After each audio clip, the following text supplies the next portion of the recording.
अपना programme start करने के लिए। तो अल्हम्दुलिल्लाह वो भी आ गए और प्रोग्राम का आगाज़ भी हो गया। अब मैं गुजारिश करूँगा कि जिस शख्स के आप मुंतज़िर थे, जिसके आप रूबरू होना चाहते हैं, जिसको आपकी चाहत देखने की या अल्फाज सुनने की, मैं उसी शख्स को अपने सामने खड़ा कर रहा हूँ। मैं उसी शख्स को आपको रूबरू करना चाहता हूँ कि जिनसे मेरी मुराद डॉक्टर फुरकान साहब है। डॉक्टर फुरकान साहब उसे कराएँ और आपसे मेरे से हम सभी को इस्तेमाल करना।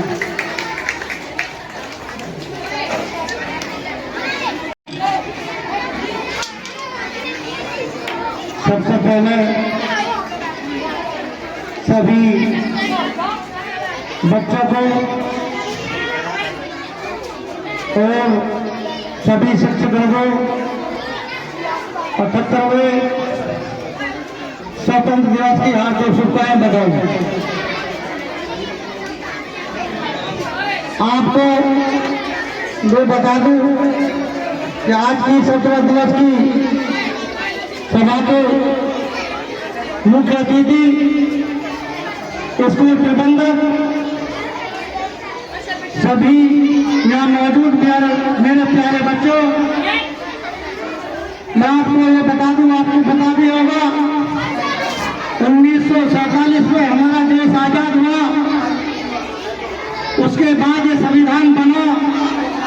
जिस संविधान से हम बात करते हैं, जिस संविधान के नीचे उसकी रक्षा के ऊपर हम जीते हैं और अपनी बात कहीं भी कह देते हैं, ये वो स्वतंत्रता दिवस मना रहे हैं।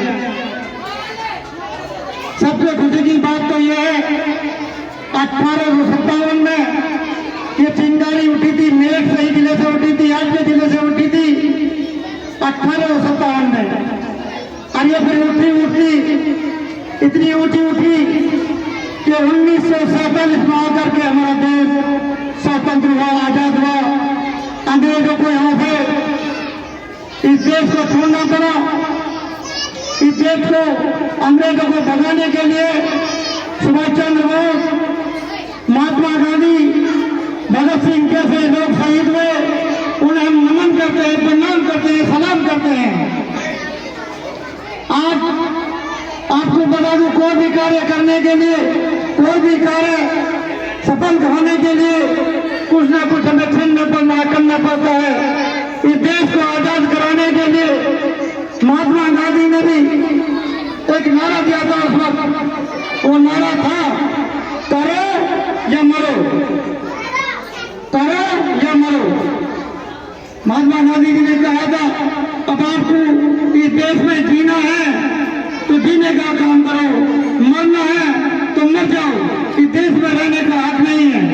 मैं कहना चाहूंगा, हमारे स्वतंत्रता दिवस के जो उस टाइम के नेता थे, उस टाइम के सामाजिक थे, उन्हें अपनी जान न्यौछावर करके इस देश को बचाया और स्वतंत्र करा।